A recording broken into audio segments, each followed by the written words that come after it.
Hi there. Today I'd like to talk to you about repair caps and what they mean. When a buyer and seller negotiate on a purchase of a property with a home on it, then they also agree on a repair cap.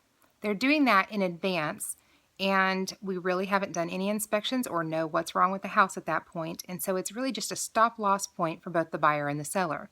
Now let's say, for example, that the buyer and seller have negotiated on sales price and have agreed on a $1,000 repair cap. Within the next few days, the buyer is going to hire all different inspectors, whoever they want: home inspectors, plumbers, electricians, termite inspectors, structural inspectors, you name it. Whoever they hire, we will finish all those inspections within a few days, and those inspectors will deliver, in care of the buyer, complete reports on everything they found wrong with the home. Now, I have lots of sellers tell me that their home is new, their home is in good condition, and that the buyers shouldn't find anything wrong with it. Now, keep in mind that those inspectors have been paid hundreds of dollars to check out your home, and so more than likely they're going to find all sorts of things wrong. They might not be very big things. They could be large, like cracked heat exchangers, or they could be very small, like hinges that don't close on doors properly. It's just their job to disclose everything to the buyer, so if you're the seller, try not to be offended by this process. Now, once the seller takes a look at all the list of problems with the house, then they have to determine what sort of things on there are important to them.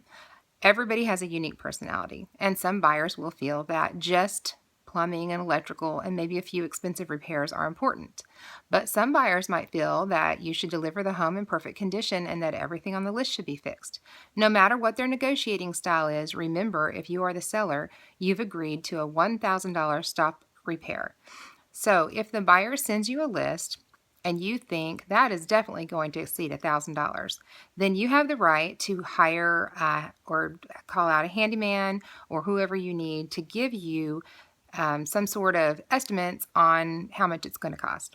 Now, for example, let's say that the repair cap came in at $1,000, but everything that the buyers asked you to do came in at $1,425. You have a choice at this point. You can say to the buyer, I'm ready to wrap this deal up. I feel like I got a good deal for my house. I want to deliver a nice home to you, and I am willing to pay the $1,425 in repairs. At that point, you would do those repairs, and you are still in contract.